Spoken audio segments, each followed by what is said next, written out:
الصبح بدا من طلعته۔ امام راضی کہتے ہیں کہ سیدہ فاطمہ الزہرا رضی اللہ تعالی عنہ کے دونوں شہزادے حسنین کریمین بیمار ہو گئے تو سیدہ نے منت مانگی کہ بچوں کو شفا ہوگی تو 3 روزے رکھوں گی۔ شفا ہو گئی، روزے بھی رکھ لیے، اور جب مولا علی شیر خدا روزہ رکھنے کے لیے بیدار ہوئے، سیدہ فاطمہ الزہرا بیدار ہوئیں تو امام حسن اور حسین بھی اٹھ گئے۔ 7-8 سال کی عمر، اماں جی ہم نے بھی رکھنا ہے۔ صبح کھجور اور دودھ سے روزہ رکھ لیا گیا۔ عین افطاری کے وقت مولا علی کہتے ہیں فاقے چل رہے تھے، کہیں سے میں جون لایا تھوڑے سے، سیدہ فاطمہ الزہرا نے پیس کر روٹیاں پکائیں۔ وہ وقت جو بڑا مشکل ہوتا ہے افطار کا، کہتے ہیں اس وقت جب کھانے کے لیے بالکل ہاتھ آگے بڑھنے لگے اور امید تھی کہ ابھی سیدنا بلال اللہ اکبر کہیں گے تو روزہ کھلے گا، لیکن ابھی چند ہی منٹ رہتے تھے کہ دروازے پر ایک فقیر نے صدا دی۔ کہنے لگا سارے مدینے کے دروازے کھٹکھٹا آیا ہوں، قحط ہے، فاقہ ہے، اے رسول اللہ کے خاندان والوں، میں یتیم ہوں، کسی نے بتایا ہے کہ اور کوئی دروازہ کھلے نہ کھلے سیدہ کا دروازہ تیرے لیے ضرور کھلے گا، کیا یتیم کو روٹی ملے گی؟ تو حضرت مولا علی نے بچوں کی طرف دیکھا ہی تھا کہ امام حسن ساری روٹیاں جا کے دروازے پہ دے آئے۔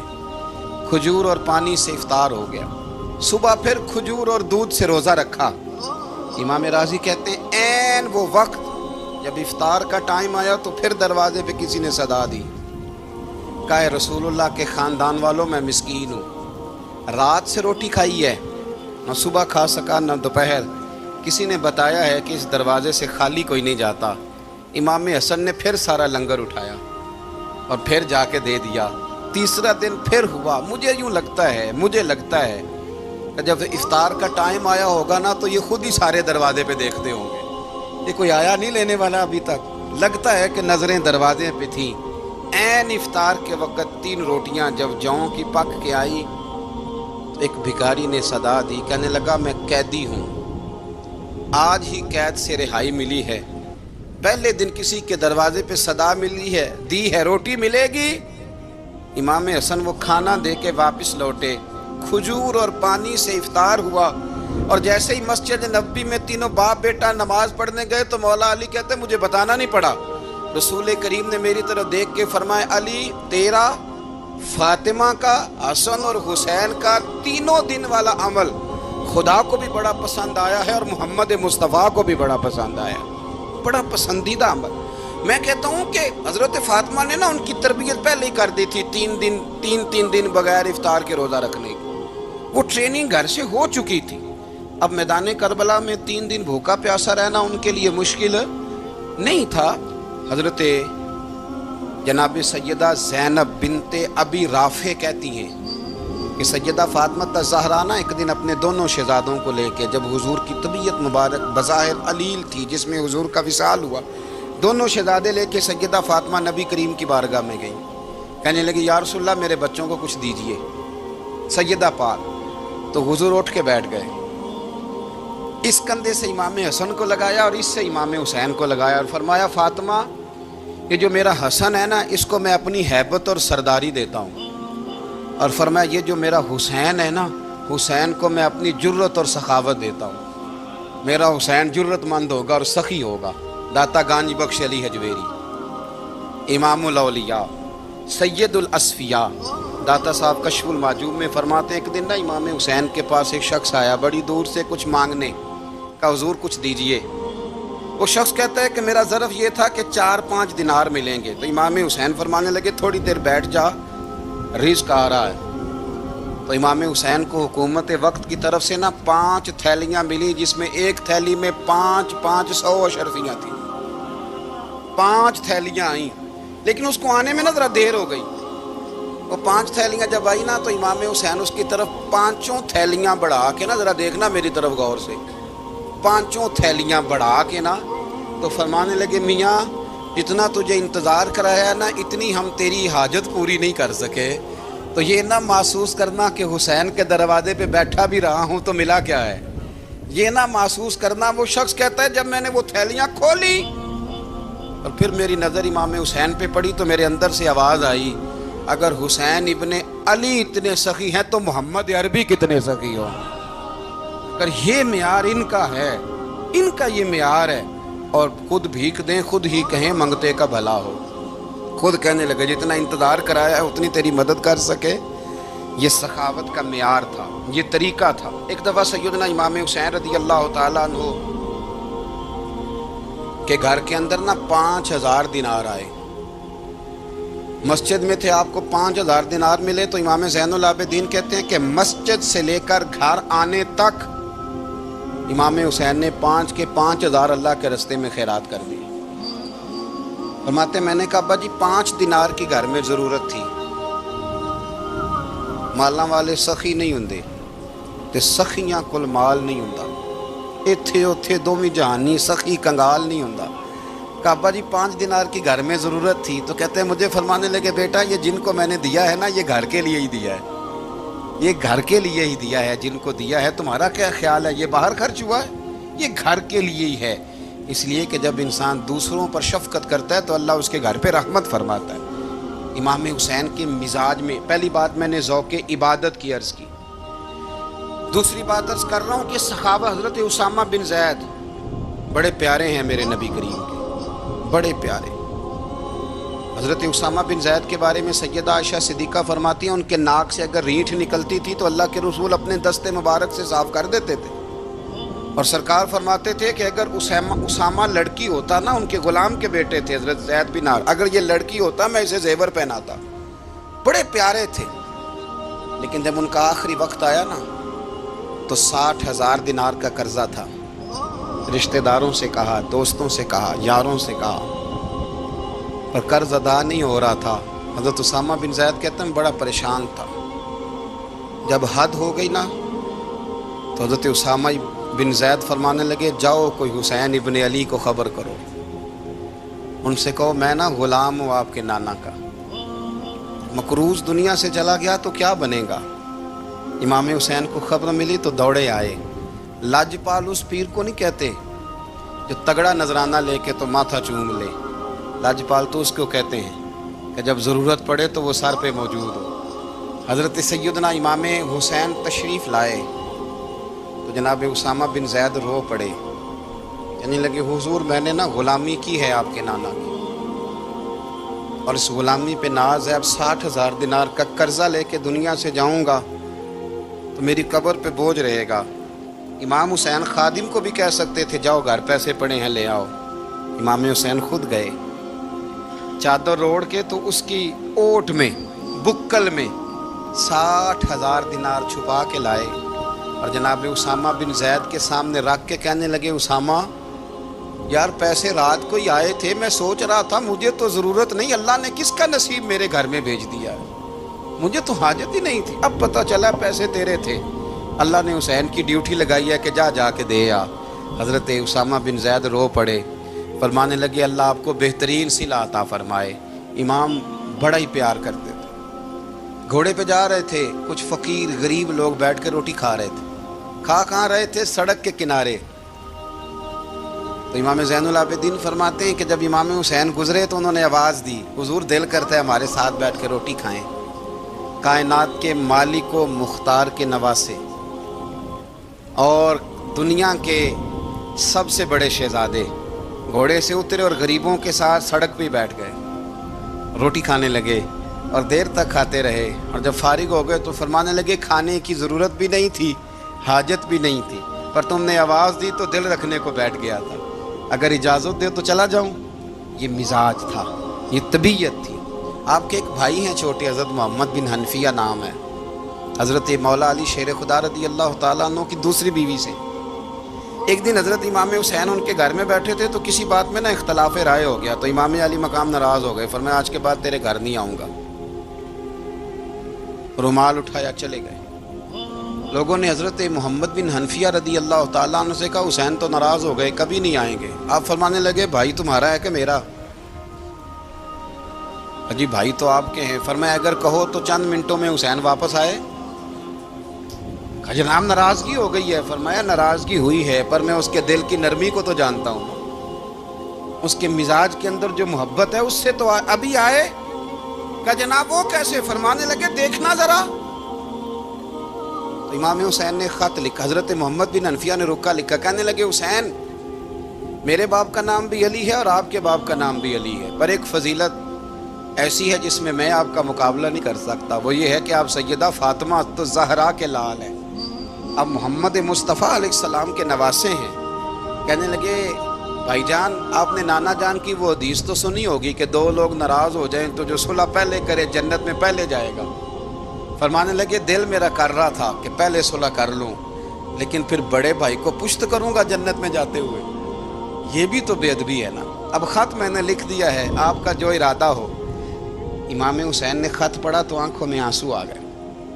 پھر سے رومال اٹھایا، بچے پوچھنے لگے کہاں جا رہے ہیں؟ کہا بھائی کے گھر جا رہا ہوں. کہا آپ تو ناراض تھے؟ فرمایا تھا ناراض پر ہے تو میرا بھائی نا. ہو گئی بات ختم. بڑی دل میں نرمی، طبیعت میں سوز، لہجے میں گداز. حضرت امیر معاویہ رضی اللہ تعالیٰ عنہ نے ایک شخص کو بھیجا مدینہ منورہ شام سے، تو اس نے کہا میں نے امام حسین سے ملنا ہے، تعارف کیا ہے؟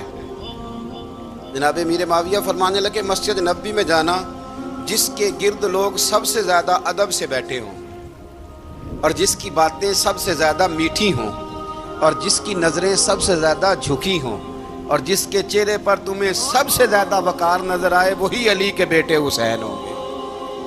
جو سب سے زیادہ تمہیں وہاں ماحول کے اندر جو شخص نظر آئے پوچھنے کی ضرورت نہیں پڑے گی.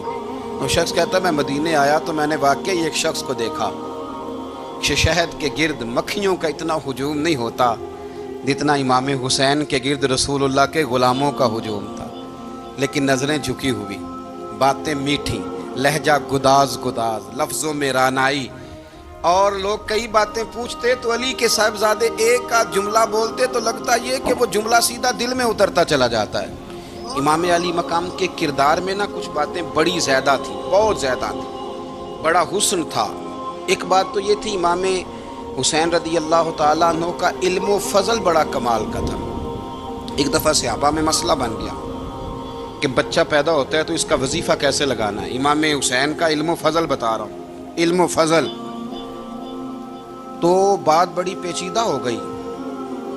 حضرت عبداللہ ابن زبیر کے پاس لوگ آئے، کہنے لگے کہ آپ بڑے صاحب علم و فضل ہیں، آپ نے حضور علیہ الصلوۃ والسلام کے ساتھ وقت گزارا ہے، تو مسئلے کو حل کریں کہ بچہ پیدا ہونے کے بعد حکومت اگر وظیفہ لگائے گی تو کب لگائے گی. جب بحث طول پکڑ گئی، مسئلہ حل نہیں ہوتا تھا، تو حضرت عبداللہ ابن زبیر کہنے لگے ہم سے نہیں حل ہوگا. ایک بندہ ہے جس کے سینے میں رسول اللہ صلی اللہ تعالیٰ علیہ وسلم کے نور نبوت کا فیضان ہے، وہ یہ مسئلہ حل کریں گے. تو کہا وہ کون سے؟ آپ فرمانے لگے جب ہم سے مسائل حل نہیں ہوتے تو ہم ان کے علم سے فائدہ اٹھاتے ہیں. کہا کون ہے؟ کہا جناب امام حسین. تو لوگ حضرت امام حسین کے پاس گئے، کہ حضرت یہ ایک مسئلہ الجھ گیا ہے کہ بچہ پیدا ہو تو وظیفہ کب لگانا ہے. فرمایا الجھنے والی بات ہی کوئی نہیں، پیدا ہونے کے بعد جب وہ پہلی دفعہ آواز نکالے تو اس کا وظیفہ لگا دو. اس کا مطلب یہ ہے کہ وہ دنیا میں آ گیا ہے، اس نے اپنے آنے کا اظہار کر دیا ہے، اعلان کر دیا ہے، اب اس کا وظیفہ لگا دو. تو اس پر پھر صحابہ کا اتفاق ہو گیا. امام حسین کے علم سے، فضل سے لوگ فیض اٹھاتے تھے. حضرت سیدنا امام حسین کی شہادت کے بعد حضرت عبداللہ ابن زبیر رضی اللہ تعالیٰ عنہ نے قاتلان حسین سے خطاب کیا اور فرمانے لگے اللہ کی قسم تم نے اس شخص کو شہید کیا ہے جو راتوں کو لمبے لمبے قیام کرتا تھا، اور تم نے اس شخص کو شہید کیا ہے جس سے میں دن میں جب بھی ملتا تھا تو وہ روزے سے ہوتا تھا. تم نے اس شخص کو شہید کیا جو قائم اللیل تھا، صائم الدہر تھا، اس شخص کو تم نے شہید کیا. آپ کو پتہ ہے کہ میدان کربلا میں جب 9 محرم کو ابن سعد نے امام حسین سے کہا کہ جنگ کرو اگر یزید کی بیعت نہیں کرنی، تو امام حسین نے فرمایا ایک رات کی مہلت دے دو،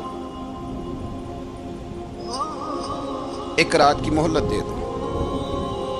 حضرت امام زین العابدین کہتے ہیں میں نے اپنے والد گرامی سے عرض کی کہ ابا جی آپ جہاد سے دور جانے والے تو ہیں نہیں، آپ تو جہاد سے پیار کرنے والے، اور یہ بھی پتہ ہے مجھے کہ یہ جنگ اب ہو کے رہے گی، تو ایک رات کی مہلت لینے کا معنی کیا ہے؟ بھئی کل بھی لڑنا ہے اور رات بھی لڑنا ہے. تو ابا جی ایک رات کی مہلت. تو سیدنا امام حسین رضی اللہ تعالیٰ عنہ فرمانے لگے بیٹا رات کی مہلت اس لیے لی ہے کہ میں آج رات کھل کے اپنے رب کی عبادت کروں، میں استغفار کر لوں، میں لمبے سجدے کروں۔ اور کہا زین العابدین تو جانتا ہے نا کہ مجھے نماز سے، تلاوت سے، دعا سے اور استغفار سے بڑا پیار ہے۔ رسول کریم علیہ السلام نے فرمایا، جامع ترمذی میں موجود ہے، فرمایا میں جا رہا ہوں پر تمہیں دو بڑی بھاری بڑی وزنی چیزیں دے کے جا رہا ہوں۔ صحیح ستہ کی روایت، دو وزنی چیزیں تمہارے بیچ چھوڑ کے جا رہا ہوں، اگر ان کو تھام کے رہو گے تو کبھی گمراہی تمہارے پاس نہیں آئے گی۔ یا رسول اللہ وہ کون کون سی؟ فرمایا ایک اللہ کی کتاب دے کے جا رہا ہوں اور دوسرا اپنا خاندان دے کے جا رہا ہوں۔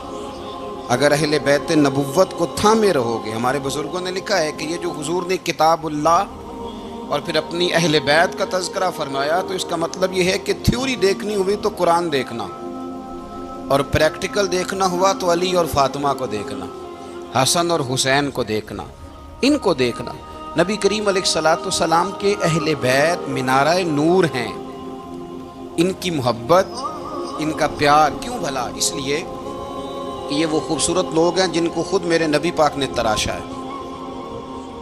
ان کی سیرت میں جتنے رنگ ہیں وہ رسول کریم نے خود بھرے ہیں۔ ان کی ایک ایک بات کا خیال نبی پاک نے رکھا ہے۔ حضور نے از خود انہیں اپنی صحبت عطا کی ہے۔ زیادہ دور نہیں تھا سیدہ فاطمہ کا گھر، مسجد نبوی کے ساتھ تھا۔ اللہ کے رسول دن میں 2 دفعہ جایا کرتے تھے، پھر بھی کبھی کبھی فرماتے فاطمہ میرا دل کرتا ہے آج میں رات تیرے گھر میں قیام کروں۔ تو سیدہ فاطمہ الزہرا فرماتی ہیں کہ آمنہ کے لال اس طرح بھی میرے گھر میں قیام کرتے تھے کہ حضور چارپائی پہ لیٹتے تھے تو ایک کندھے پہ امام حسن کا سر ہوتا تھا اور دوسرے پہ امام حسین کا سر اقدس ہوتا تھا۔ اور فرماتی ہیں رات کو کبھی حسنین کریمین دودھ مانگتے تو میں اٹھتی دودھ دینے کے لیے، تو حضور فرماتے لیٹ جاؤ آج میرے ساتھ سوئے ہیں تو دودھ بھی میں ہی پلاؤں گا۔ تو محبوب اٹھتے ان کے لیے دودھ لاتے برتن سے نکال کے۔ حضور نے انہیں وقت دیا اور پھر ان کی چھوٹی چھوٹی چیزوں کا خیال رکھا۔ صحیح بخاری میں موجود ہے، تربیت پر توجہ دی۔ امام حسین تشریف لائے، ابھی عمر مبارک 7 سال کے قریب تھی۔ مسجد نبوی میں صدقے کی کھجوروں کا ڈھیر لگا ہوا تھا۔ چھوٹا بچہ جو ہوتا ہے نابالغ، اس پر شریعت کے احکامات نہیں آتے۔ صدقے کی کھجوروں کا ڈھیر تھا مسجد نبوی میں۔ یہ تربیت ہے، یہ ٹریننگ ہے جو اللہ کے محبوب نے خود انہیں عطا فرمائی۔ صدقے کی کھجوروں کا ڈھیر تھا۔ امام حسین حضور کے ساتھ آئے تو امام علی مقام نے نہ ایک کھجور اٹھا کے منہ میں رکھ لی۔ شارحین نے لکھا ہے لگتا یہ ہے کہ کئی دنوں کی بھوک تھی، کیونکہ یہ فاقہ اہل بیت کا بڑا محبوب ہے۔ مجبور نہیں تھے، وہ تو خزانوں کے مالک تھے، پر غریبوں سے محبت کی وجہ سے فاقے کیا کرتے تھے۔ یہ ان کی پسند ہے فاقہ کرنا۔ تو ایک کھجور امام علی مقام نے رکھ لی تو اللہ کے رسول نے گلے میں انگلی ڈال کے نکال دی۔ فرمایا حسین یہ صدقہ ہے، یہ میری اہل بیت کے لیے درست نہیں ہے۔ حضور نے خود تربیت کی۔ اور پھر سیدہ فاطمہ الزہرا نے نا اپنے بچوں کو تراشا، ان پر محنت کی۔ میں اکثر گزارش کرتا ہوں دوستوں سے، میں کہتا ہوں کربلا کا واقعہ کوئی حادثاتی نہیں ہے، اس کے پیچھے پوری ایک لاجک ہے، اس کے پیچھے پورا ایک فلسفہ ہے۔ ایسے ہی کوئی آدمی 3 دن بھوکا پیاسا رہ سکتا ہے؟ کسی آدمی کو صبح اس نے کھانا کھایا اور شام تک کھانا نہ ملے تو ٹانگیں کانپتی ہیں۔ رمضان المبارک میں عبادت کی نیت سے روزہ رکھنے والے بھی شام کو بڑے پریشان ہو جاتے ہیں، اور مسلسل 3 دن کھانا نہ کھایا جائے اور پانی نہ پیا جائے، اور حال یہ ہے کہ وہی آدمی تلوار لے کے میدان میں نکلے اور اس کی حالت یہ ہو کہ لوگ اس کے آگے دوڑنا شروع کر دیں۔ ہزاروں کی فوجیں تاب نہ لا سکے۔ علی کا گھر بھی وہ گھر ہے کہ جس گھر کا ہر ایک بچہ جسے دیکھو وہی شیر خدا معلوم ہوتا ہے۔ یہ کوئی آسان ہے؟ اس کے پیچھے پوری ایک اس کے پیچھے فلسفہ ہے۔ امام راضی کی تفسیر کبیر دیکھیے گا۔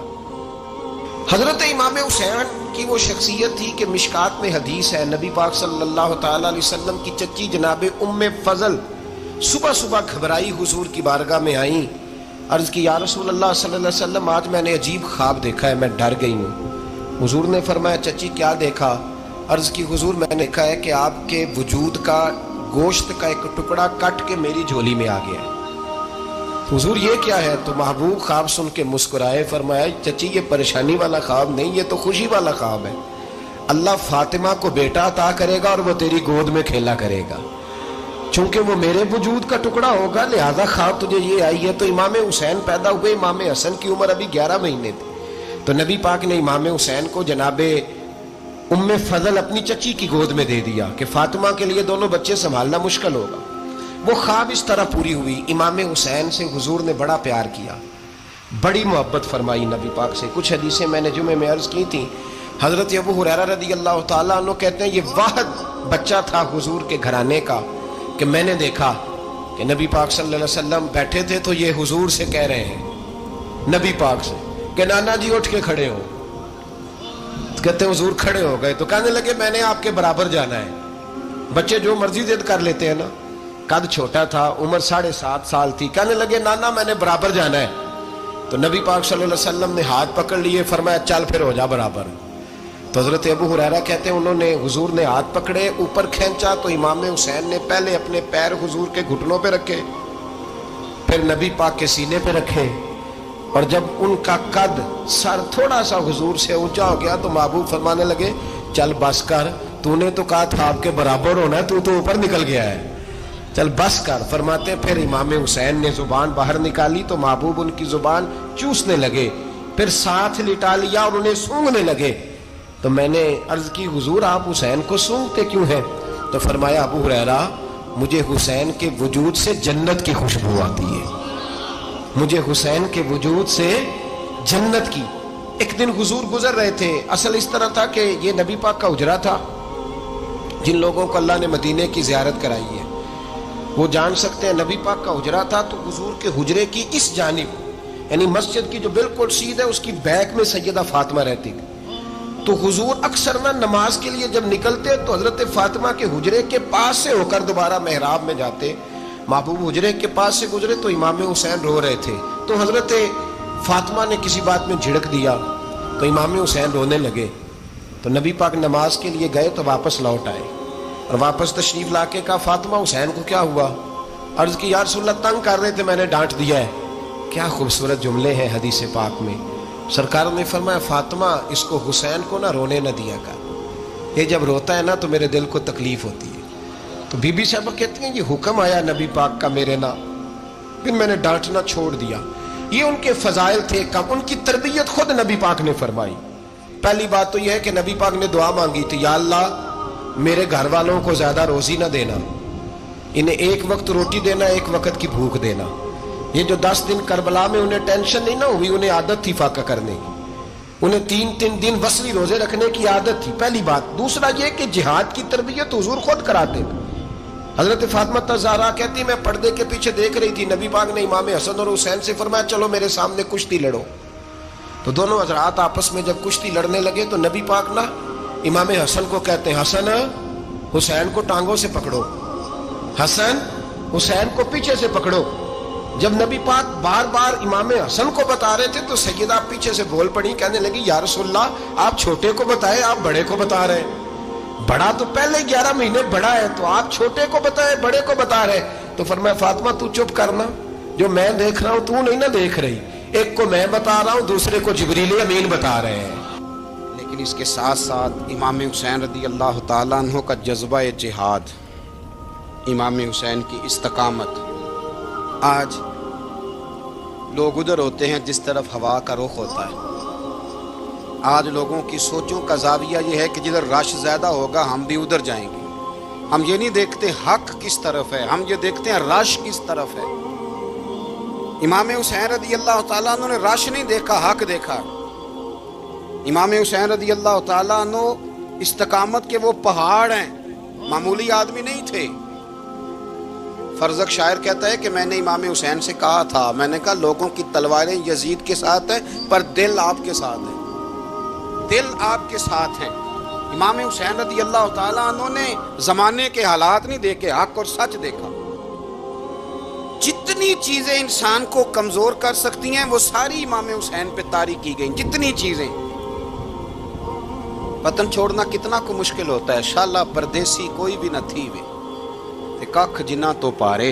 حضرت سلطان باؤ فرماتے ہیں بچو پردیسی ہونا کوئی آسان ہے؟ جس آدمی کا کسی چھوٹے سے گاؤں میں بھی مکان ہو چھوڑنا پڑ جائے تو روٹا ہے. تو مجھے بتاؤ جس نے اپنا سارا بچپن مدینے میں گزارا ہو، آج جو ایک ہفتہ مدینے رہ کے آتے ہیں ان سے واپس نکلنا مشکل ہوتا ہے. لیکن امام حسین حق کا رستہ تھا، وطن کی قربانی دی، اور معمولی وطن نہیں، مدینے جیسا وطن. اور جب کھڑے تھے نا امام حسین رضی اللہ تعالیٰ عنہ رجب میں نکل رہے تھے مدینے سے، تو کوئی شاعر کہتا ہے دور کھڑے ہو کے انہوں نے گویا کہا تھا، آقا تیرے کرم کے خزینے کی خیر ہو، میں جا رہا ہوں تیرے مدینے کی خیر ہو. امام حسین نے وطن چھوڑا، کوئی لغزش نہیں پیروں میں، کوئی نہیں. شہزادوں والی زندگی تھی، مسجد نبوی کے امام تھے، نبی کریم علیہ السلام کے روضہ اطہر پر تشریف رکھتے تھے، زمانہ حیا کرتا، شان و شوکت تھی، پر حق کے لیے چھوڑا، نکل کر خانقاہوں سے ادا کر رسم شبیری. اور پھر بڑا مشکل ہوتا ہے، جس شخص کے ساتھ بچے اور عورتیں ہوں وہ تو یہ کہہ کے لڑائی سے جان چھڑاتا ہے کہ میرے ساتھ فیملی ہے، نہ ہوتی تو تجھے بتاتا. پر امام حسین کو اولاد بھی کمزور نہیں کر سکی، عورتوں کا ساتھ ہونا کمزور نہیں کر سکا. پھر امام علی بھوک کتنا مشکل کام ہے. آج لوگ کہہ نہیں دیتے کہ میں تو اس لیے گناہ کرتا ہوں کہ رشوت اس لیے لے لیتا ہوں کہ بچے چھوٹے ہیں. 10 دنوں کی کم و بیش سفر، 3 دنوں کی بھوک اور پیاس، پر حق کے رستے میں امام حسین کو کوئی چیز کمزور نہیں کر سکی. اور پھر وہ جتنی باتیں لوگ کہہ سکتے تھے وہ ساری کہیں گئیں، ساری. اور آ کے عرض کرنے لگا حضور یہ کوئی معمولی دشمن نہیں، یہ وہ ظالم ہیں جو لاشوں پہ بھی گھوڑے دوڑا دیتے ہیں. تو امام علی مقام فرمانے لگے جو شہادت کا جذبہ لے کے نکلے وہ پھر انجام نہیں دیکھا کرتا. وہ انجام، وہ جتنی چیزیں جو استقامت کے رستے میں آ سکتی ہیں وہ ساری چیزیں رستے میں آئیں، پر امام علی مقام نے کسی چیز کی پرواہ نہیں کی. آج کا مسئلہ یہ ہے کہ آج لوگوں میں استقامت نہیں ہے. رات کو کچھ ہوتے ہیں، سویرے کچھ ہوتے ہیں، دوپہر کو کچھ ہوتے ہیں، شام کو کچھ ہوتے ہیں. ہمارا کل انداز تکلم کچھ اور ہوتا ہے، صبح کچھ اور ہوتا ہے. امام علی مقام میدان میں رہے، ایک میت گھر میں ہو جائے تو کئی دنوں تک آنکھ کھلتی نہیں، ہوش رہتا نہیں. سب سے زیادہ مصائب امام حسین نے دیکھے، سب سے زیادہ. اور گھوڑے پر بیٹھنے سے پہلے ساری تکلیفیں آپ دیکھ چکے تھے. باپ کا جنازہ اٹھانا آسان ہوتا ہے، بیٹے کا جنازہ اٹھانا بڑا مشکل ہوتا ہے. پر امام حسین نے بیٹوں کے جنازے اٹھائے. حضرت علی اصغر کی لاش کو امام حسین نے اپنے دست مبارک سے دفن کیا. اور جناب علی اکبر کی میت کو جب آپ اٹھا کے لا رہے تھے تو سیدہ زینب فرماتی ہیں کہ مجھے یوں کبھی لگتا تھا حسین کا قد بڑا ہے اور کبھی لگتا تھا علی اکبر کا قد بڑا ہے. اور فرماتی ہیں کہ پھر حضرت قاسم بن حسن کو بھی وہ اٹھا کے لائے، اور جناب عباس کے وجود سے الگ ہونے والے بازو انہوں نے لا کے حضرت عباس کے وجود کے ساتھ بھی رکھے. انہوں نے یہ سارا منظر دیکھا. لیکن جب حسین ابن علی اپنی دفعہ گھوڑے پہ سوار ہوئے تو لگتا یہ تھا کہ ان سے زیادہ بہادر کوئی نہیں. ایک جملہ بھی یزیدی فوج کے سامنے امام حسین نے کمزور نہیں کہا، ایک جملہ بھی، ایک فکرہ بھی کچا نہیں بولا، کہیں بھی کوئی منت نہیں کی، کسی جگہ بھی ان کے پائے استقلال میں کوئی لغزش نہیں آئی. جب لوگوں کو پتہ چل جائے کہ اب سامنے موت ہی موت ہے، سوائے اس کے چارہ کچھ بھی نہیں، تو بہت ساری رخصت اور اجازت تو دین بھی دیتا ہے. پر امام حسین کسی جگہ کسی رخصت پر عمل کرتے نظر نہیں آتے. ڈٹ کے بات کی، ڈٹ کے. اور پھر جب میدان میں نکلے، اللہ اکبر، تو ابن سعد کہنے لگا کہ اگر 2 کر کے ایک کر کے جاؤ گے تو یہ 45,000 کا لشکر سارا حسین کاٹ ڈالے گا. یک بارگی حملہ کرو گے تو بات. اتنی استقامت، اتنا. آج تو لوگ ڈپریشن کے مریض ہیں، آج تو لوگ ٹینشن کے مریض ہیں. ہر دوسری بات میں لوگ کہتے ہیں وہ بڑا، پر کس بات سے؟ مطلب کیا آپ نے زندگی میں صرف جاب نہیں مل رہی، صرف بیماری آ گئی، صرف خرچہ نہیں گھر میں بڑا، کس بات کا ڈپریشن؟ امام حسین کی زندگی بتلاتی ہے کہ وہ لوگ بھی کوئی دنیا میں کمال حاصل کر سکتے ہیں جو چھوٹی چھوٹی بات پہ روتے ہیں. مال بھی ہے، جوانی بھی ہے، گھر بھی ہے، مکان بھی ہے، بچے بھی ہیں، عزت بھی ہے، صرف پیسے نہیں. اور انسان ہے کہ آنکھیں نہیں کھل رہی، وہ سمجھتا ہے میں کسی کام کا ہی، فقط پیسے نہیں بس. او خدا کے بندو، امام علی مقام نے فرمایا سارا کچھ لٹا کے بھی جو میدان میں کھڑا رہے اسے حسین ابن علی کہا جاتا ہے، اسے حسین ابن علی کہا جاتا ہے۔ حسین ابن علی کی شان رفت کوئی کیا جانے، حسن جانے، علی جانے، نبی جانے، خدا جانے، کون جانے امام علی مقام کا معیار۔ تو امام حسین رضی اللہ تعالیٰ عنہ کی زندگی ہمیں بتاتی ہے کہ ذوق والی عبادت کرو۔ امام حسین کی زندگی ہمیں بتاتی ہے کہ جب تم سخاوت کرو تو پھر اپنی حیثیت سے بڑھ کر کرو، اور امام حسین کی زندگی ہمیں بتاتی ہے کہ دل میں کسی کے لیے کوئی بات نہ رکھو، صلح کرنے میں پہل کرو، محبتیں کرنے میں آگے بڑھو۔ اور امام حسین کی زندگی ہمیں بتلاتی ہے کہ جب دنیا میں تم نے کچھ کرنا ہے تو پھر ڈٹنا بھی سیکھو، پھر کھڑے ہونا بھی سیکھو۔ یہ نہ دیکھو کہ حالات، امام حسین نے ایک دن بھی حکومت نہیں کی، یزید نے 4.5 سال کی، لیکن قیامت تک دلوں پہ حکومت امام حسین کی رہے گی، امام حسین کی رہے گی، اس لیے کہ ان میں استقامت تھی۔ امام حسین کے ساتھ اس وقت 72 لوگ تھے، لیکن آج کائنات کا ذرہ ذرہ امام حسین کے ساتھ ہے۔ اس کا مطلب ہے وقت لگتا ہے، نظریہ غالب آ ہی جایا کرتا ہے، تو استقامت والی زندگی گزاریں۔ حضرت عمر جب نعرہ لگاتے نا تو کیسر و کسرا کانپتے، سفیر آتے روم کے ملنے کے لیے تو کہتے جاؤ عمر نفل پڑھ رہے ہیں، ٹائم کوئی نہیں۔ ایک دن اندر میٹنگ ہو رہی تھی، حضرت عمر میٹنگ میں بیٹھے تھے، آپ کے بیٹے ملنے آئے عبداللہ ابن عمر، ابا جی اندر آ جاؤ، فرمایا دروازے پہ کھڑا ہو، میں ضروری بات کر رہا ہوں، اندر نہ آنا۔ جناب عبداللہ ابن عمر کہتے ہیں میں دروازے پہ کھڑا ہو گیا، تھوڑی دیر گزری تو امام حسین بھی آ گئے۔ ایک حدیث میں، ایک روایت میں امام حسن کا لفظ بھی ہے، امام حسین آئے، آ کے عبداللہ ابن عمر سے کہنے لگے عمر فاروق اندر ہے؟ تو کہا وہ اندر تو ہے۔ تو کہا آپ کیوں دروازے پہ کھڑے ہیں؟